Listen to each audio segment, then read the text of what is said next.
and others engaged in this very, very, very important topic that it's changing all our lives. And to see our students graduating with this kind of background is really important. And we wait a few minutes. I'll say something more about that once we get more people on board.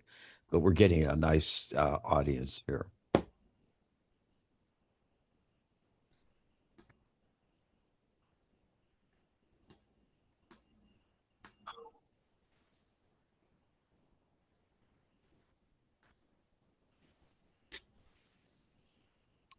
John, do you think we should wait till Erdal comes back, or probably Erdal? Um, yes, we can wait 1 minute more and then I start. Yeah, because I think Erdal has to stay on there. People could be coming in late, on that other link. Okay.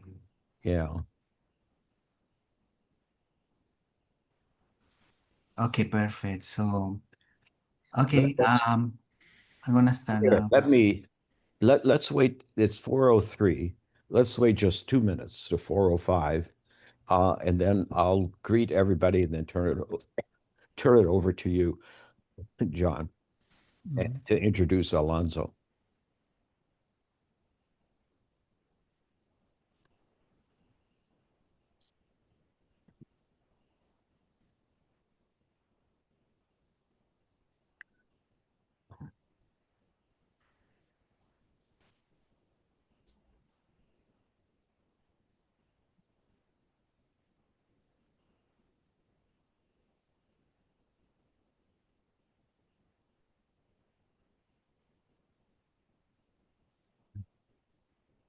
I just noticed we lost a couple people.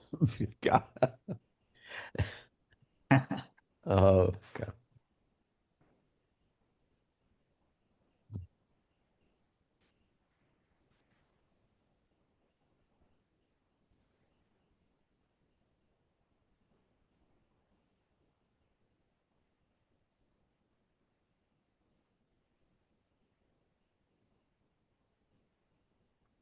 Okay, what do you think, John? Should we start? It's 4:05.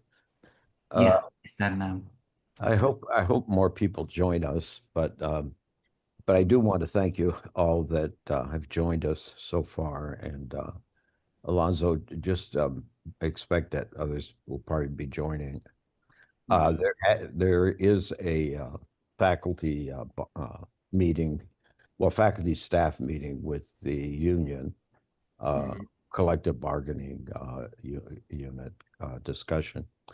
But this is, part of our series, Pathways to Artificial Intelligence and Machine Learning, in which our students are presenting. And we're really very, very excited about the fact that we're able to have a team of data scientists that, of course, are special, that uh, create the artificial intelligence, machine learning algorithms, and Mhm. apply them, and are doing research in that area and creating new learning environments. And part of those new learning environments are what our students, like Alonzo Jones, who's going to speak today, are taking advantage of.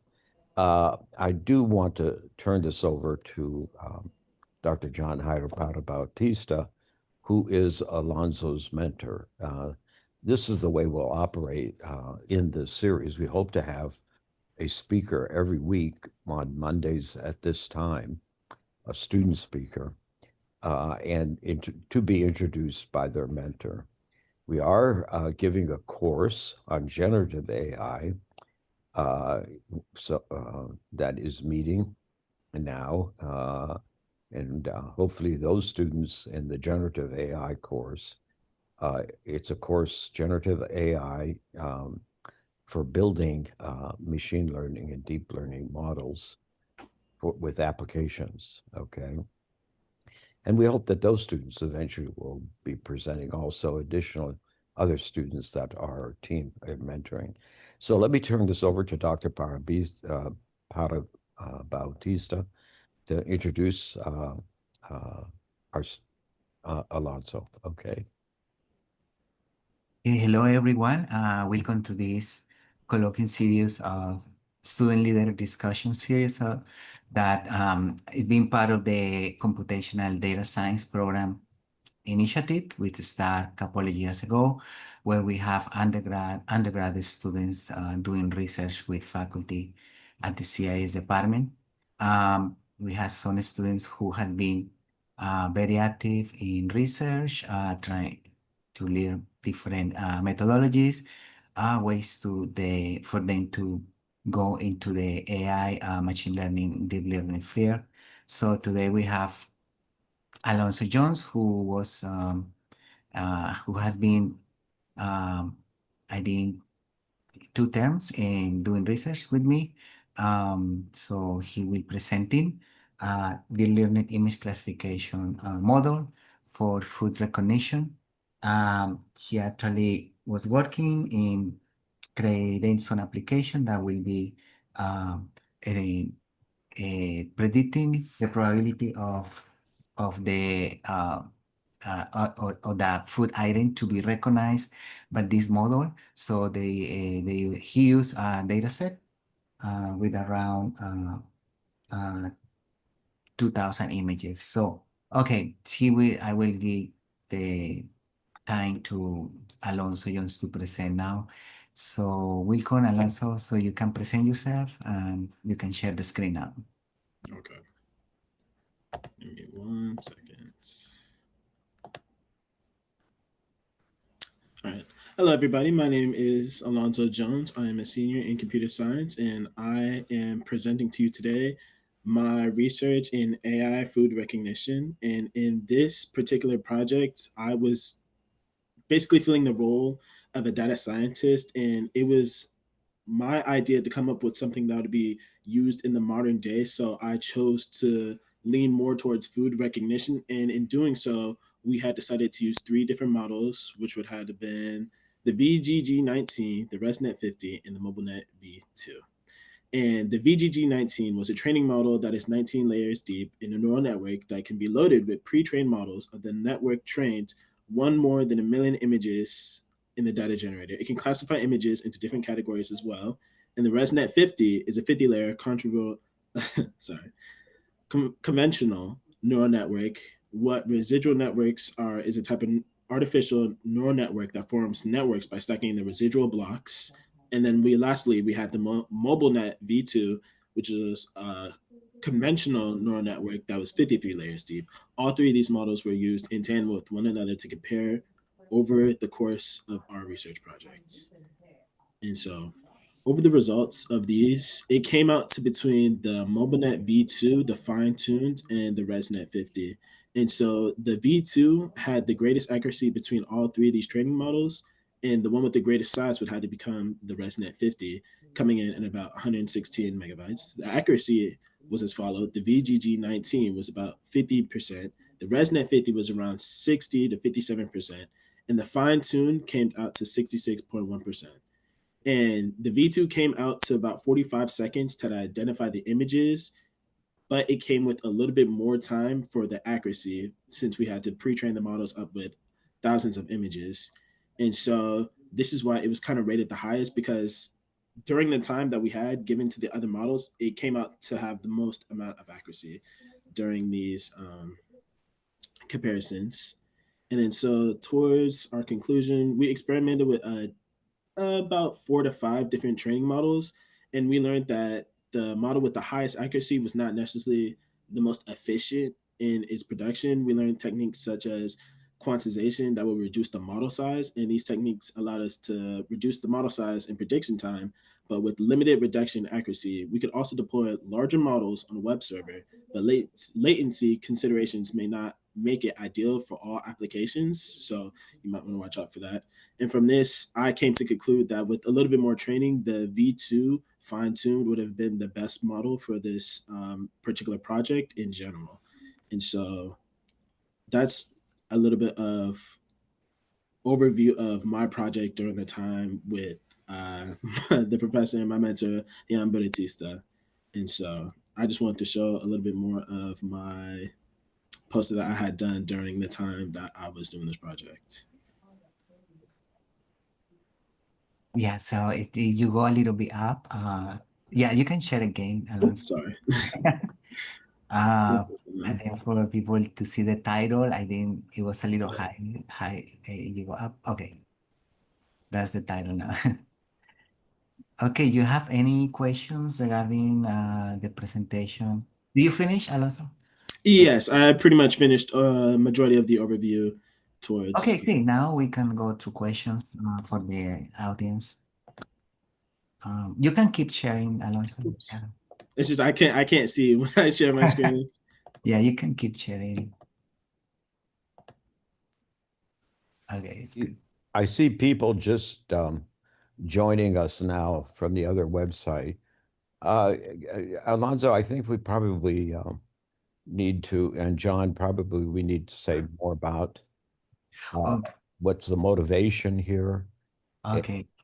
what are our objectives and goal before we actually get into the Okay. the discussion that's on the slide. Okay. Yeah. Okay. So yeah, the motivation, as Alonso mentioned, he wants to work in this project. So initially we start doing the research. I present to the group variety of projects they can choose from. And he chooses this one. He feels more identified to this kind of project. He wants to work with neural networks. And he was testing three basic neural networks that that it was working perfectly with the data, and he was training the model with deep learning approach, and then gets on accuracy as a parameter for the results.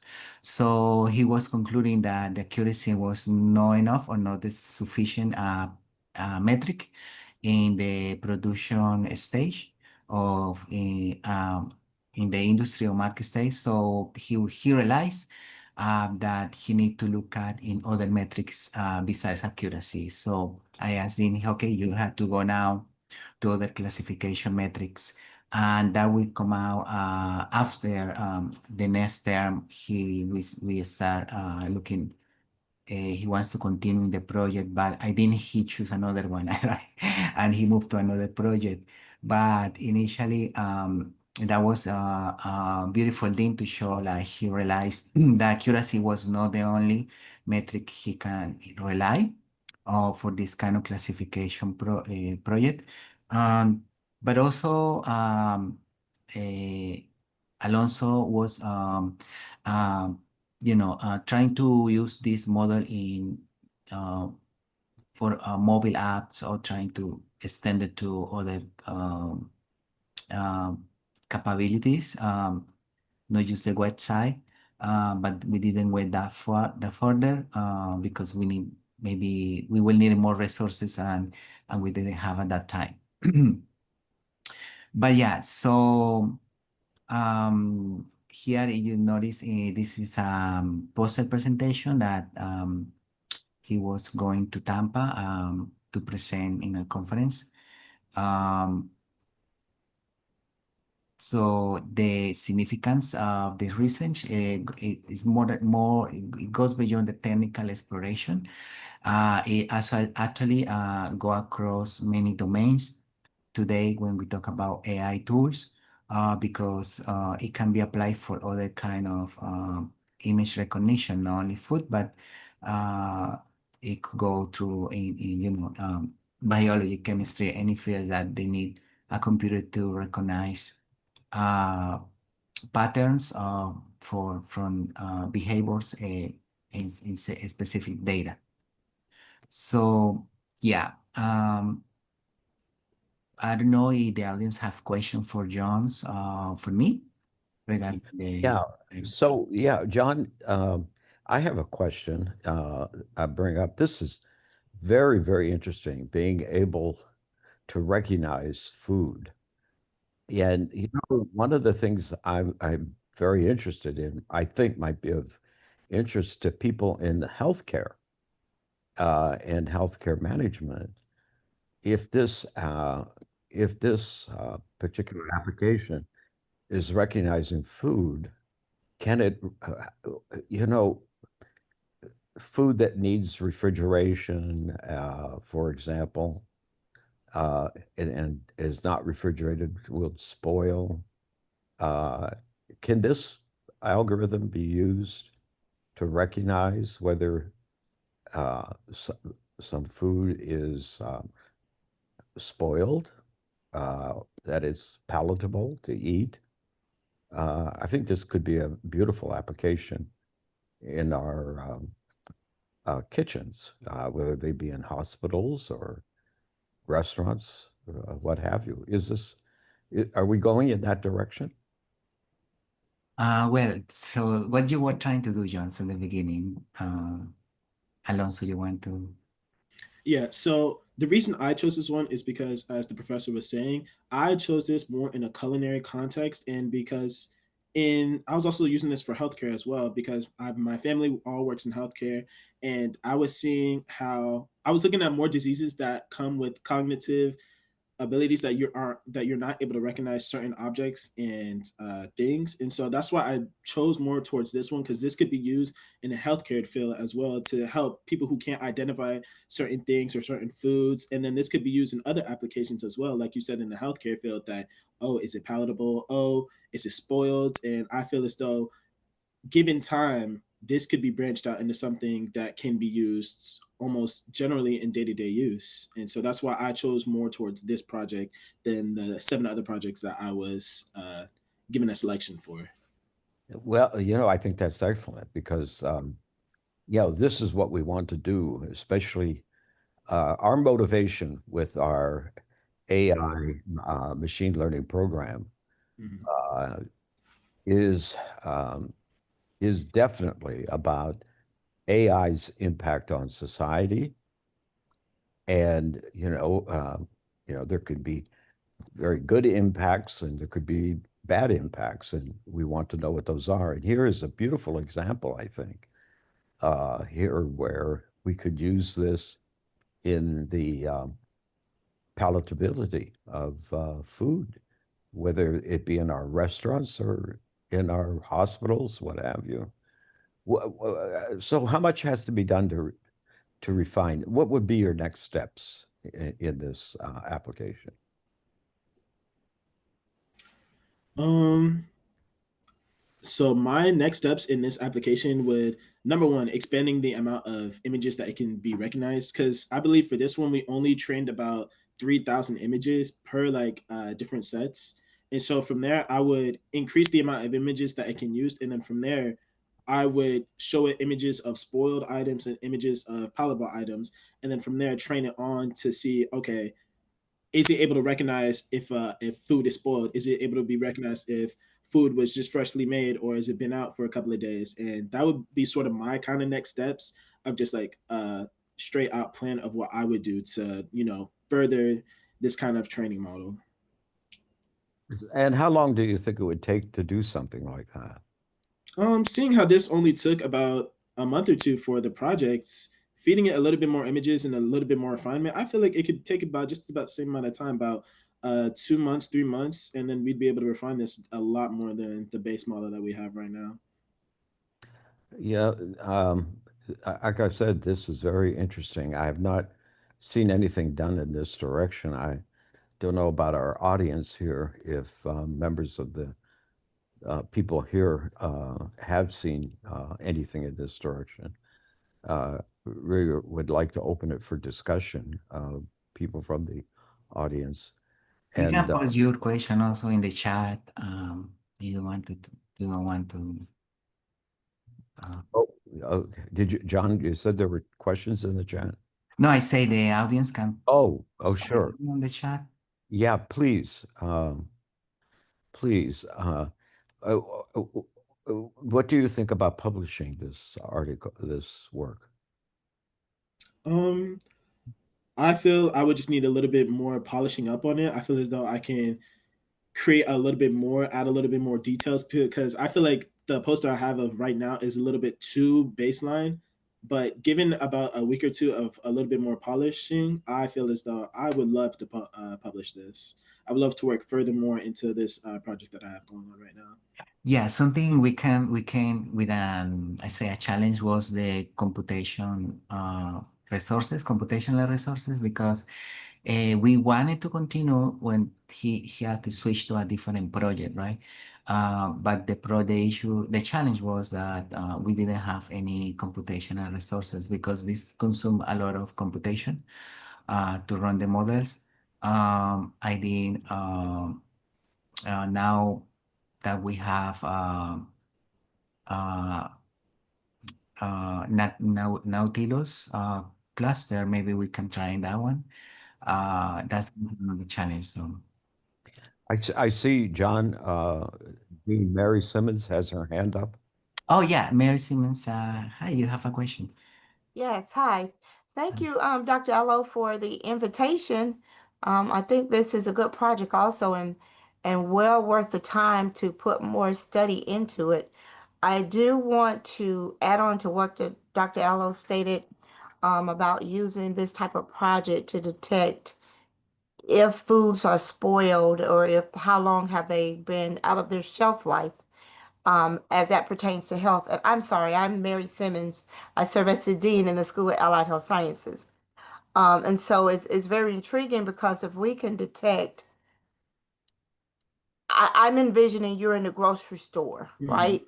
And there's an app to determine, how long or if the food is spoiled, how long it is it over its shelf life or whatever that is, because dates are just dates, right? But it doesn't Mhm. mean that that's an accurate date. So I'm thinking about that. And now, Jones, I'm pushing you out into the health field now, saying, hey, what about an app like we have the heart apps and those type apps, Mhm. being able to detect something more bigger using Yes. AI as it relates. So I commend you on this, and hopefully I get to see other projects come out of this and move forward with even into the health arena of using AI recognition. Yeah, Dean Simmons, I really appreciate you bringing that up. I have this is great because going back to say in the supermarket, yeah, where you have meats being ground or processed. I'm talking on the fresh food side or fruits and all that kind of stuff on the, that are being cut up and put into packages. This would be very helpful. There is an app. I don't know how many of you are aware of it, YUKA, that will look at barcodes on cans and tell you on cans and processed food and tell you about what's being processed, what is in that processing, and it gives a rating, whether or not it's very poor or excellent, from 0 to 100. But that's on barcodes that are on processed food. Here, I think Dean Simmons and I are, pushing the idea of all this fresh meats and things that are cut up in the supermarket. This app, that kind of app, would be extremely helpful. This food recognition. What's your all's thoughts, Dr. Prada, Alonso? Yes. Yeah. As Dr. Maris Simon mentioned, there are different culinary contests. If you can imagine different possibilities of how you can use this AI food recognition. So, and yeah, so being like right now in the market, some apps like this, when people want to track, calories of carbohydrates of different types of diets. Uh, but Alan Jones, and we can discuss, a different approach, something innovative, something we don't see. We can work on that. Because as I say, this is for different culinary contexts. In this case, Mhm. we can still use the same data to train and the preliminary model. Um, because we have the data already trained. Um, And then we can add other different kind of data that maybe is gonna fit that purpose for. So we actually had to discuss more with Alonso what other culinary contexts we can apply. But this is a very good idea. I just realized now how important can be. Yeah. Oh, yeah. Yes. Yeah. I definitely. Uh, you know, let's see, challenging minds. That's the whole thing. Creating lives, challenging minds, and creating lives. So, Alonso, I hope. Do you go by Alonso or Mark? Either or is fine. Some of my friends call me Alonzo. In Oh, more like professional setting, people call me I Marcus. hope you pick up on this quickly. The Yes. reason why I say that is because over my whole professional career, I've always been amazed how ideas come up and then the ether picks it up and other people grab onto it. And I don't know, there's something about that. But it would just be great to move on this quickly, and I would Yes. publish it with the ideas that we're talking about. Even if you publish it with what you already know, Hmm. a section that says, here's our future. And Dr. Alo? yes, Yeah, no, sorry. I'm gonna put you as a co-host as I have another meeting in 1 minute. Uh, oh, and this is okay, for one of the clubs. So let me okay, make you a co-host. okay. And now I can leave the meeting. You can continue. So Alonso, see you next time. See you next time, Thank you. Professor. Okay. Thank you, Dr. Pata. All right. Thank you so much, Jose. Thank you. Okay, so I just want to encourage that Mhm. because ideas like this are, what we need to get out there right away. Someone else may have thought of this, who knows, but you will find out, once you send it off, the ideas to be published, but you have to indicate, you know, uh, what's your next steps. Okay. Yes. You do want to enhance this, Hmm. what you have already, and I think Dr. Bautista and other members of the AI, data science, AI, machine learning cluster can help you on it. And and I hope Dean Mary Simmons can give you some advice on it also. Yes.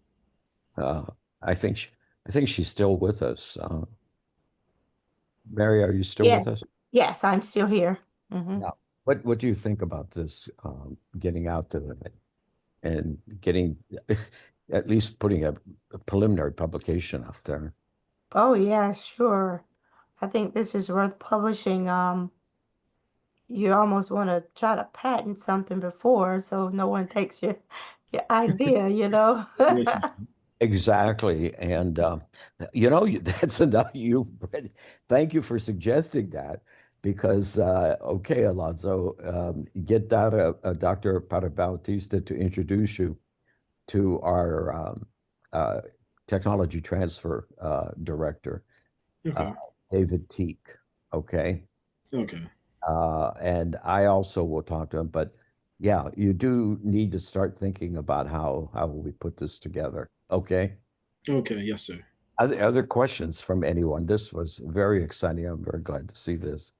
Any? Yeah, I have a question here and a few remarks. Of course, this is Nelly Mateva. I'm a chemistry professor.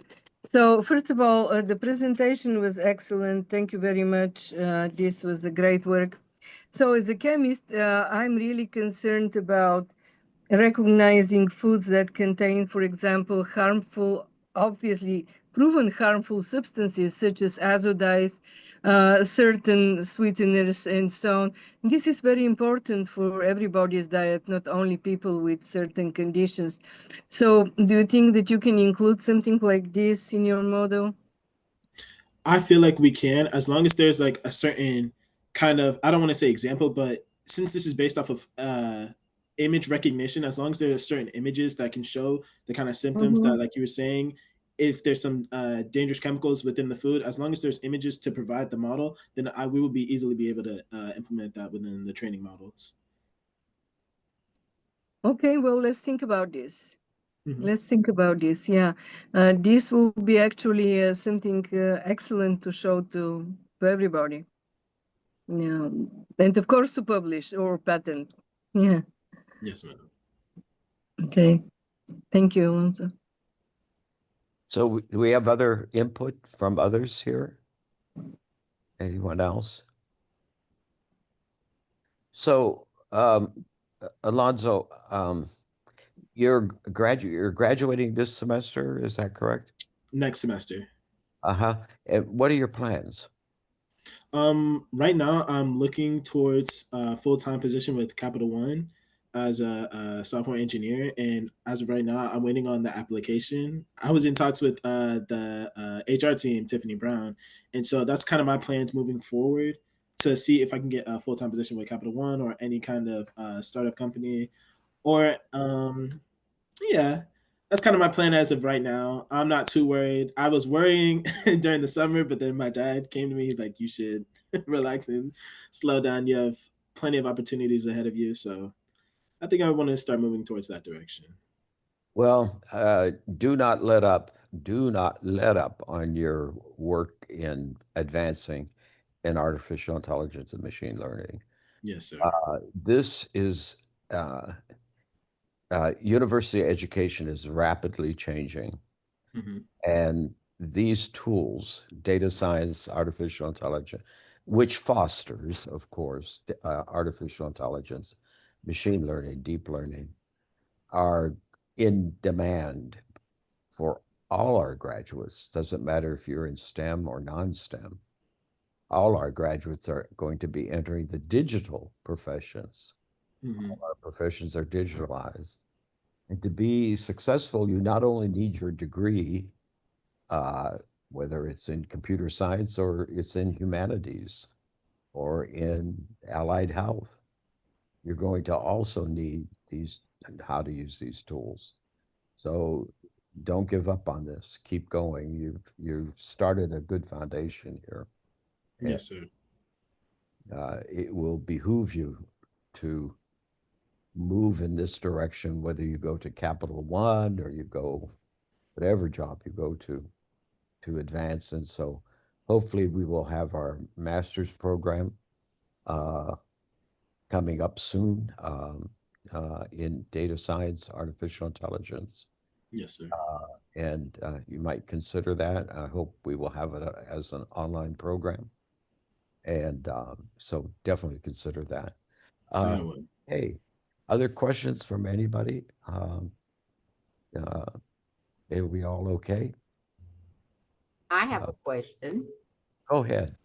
Hello, everyone. Hello, Alonso, Dr. Reeves, School of Allied Health Sciences, Division of Physical Therapy. And I joined a little late. I just entered the meeting. Could you just explain? This is so intriguing. Could you explain a little bit about the depth of the neural network?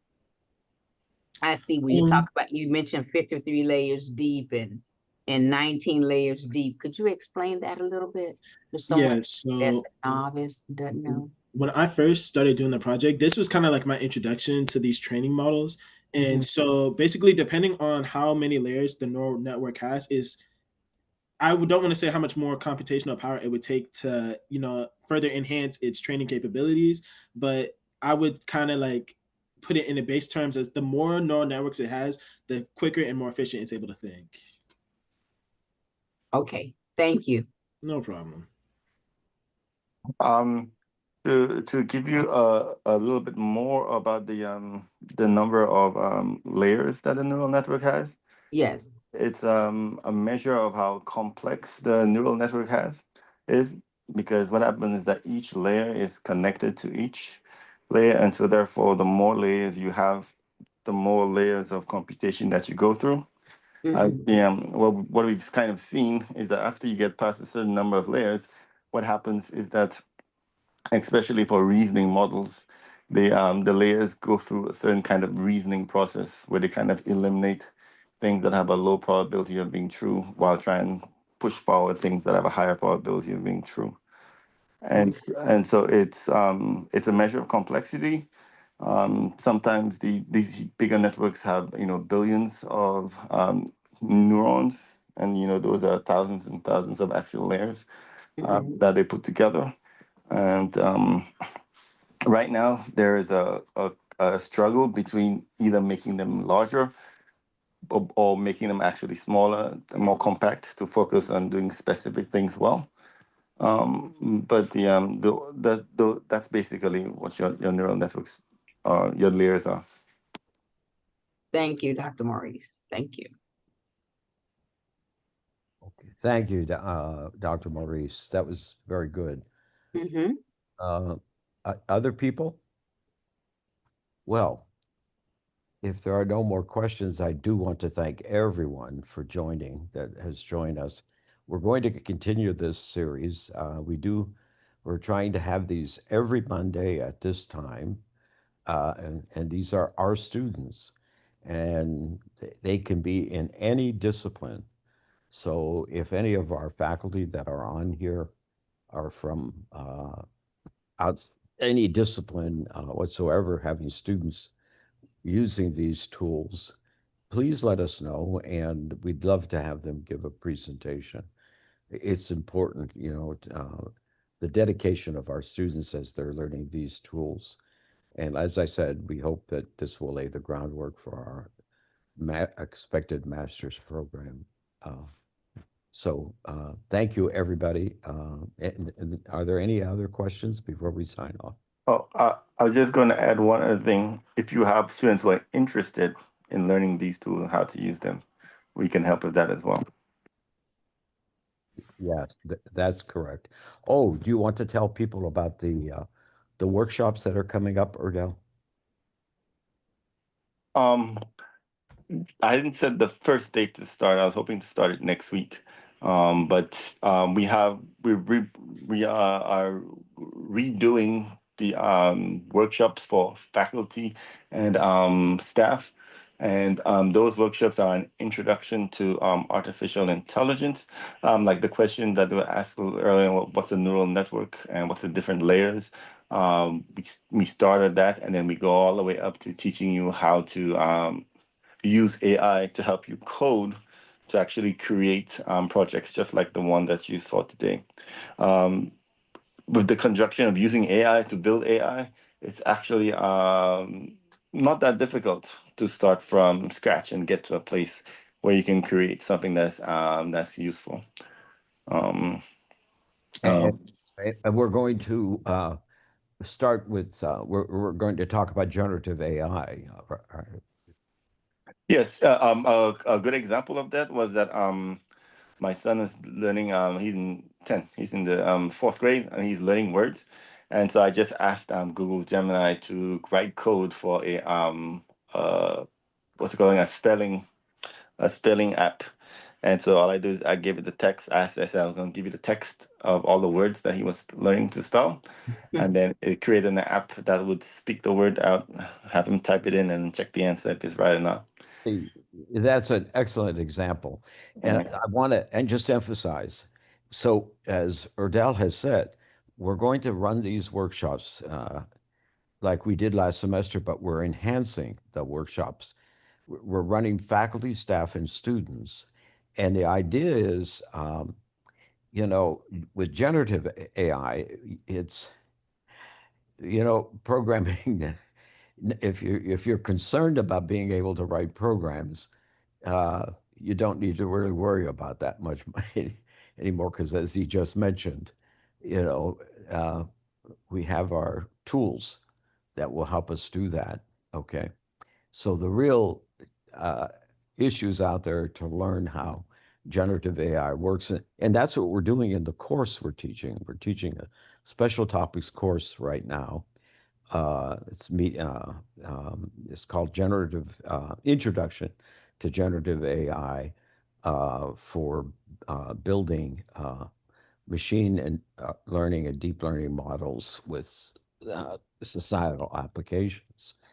And so we hope that this special topics course will lay the foundation for a regular course at the undergraduate level. Right now we have upper level undergraduates and some graduate students in that 4,000 level course. But this is a very, very important topic. And this is what we definitely would like to see our students graduate with, this kind of background. It's in demand in the workforce. And so we also hope to have our members of our data science, artificial intelligence, machine learning cluster work hand in hand with any faculty member that needs help in getting directly connected to the computing resources which are on the National Research Platform, of which our institution is connected to. So anyone that needs help, just let us know, and members of our team will give you a hand. Okay.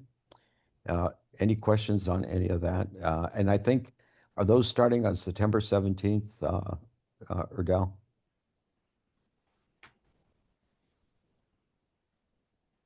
Yes. Okay. So a flyer will be coming out for September 17th at 4 o'clock. Is that right? 4 p.m.? Yes. Yes, Okay. 4 o'clock. Mhm.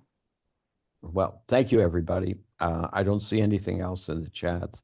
We appreciate your attending. We hope to see you again and more and others next week. Okay. Thank you. Thank you. Thank you, Good luck, everyone. Alonzo. Thank you, everybody. Bye.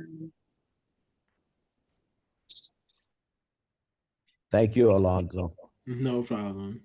See you Bye. guys. Great job. Thank you.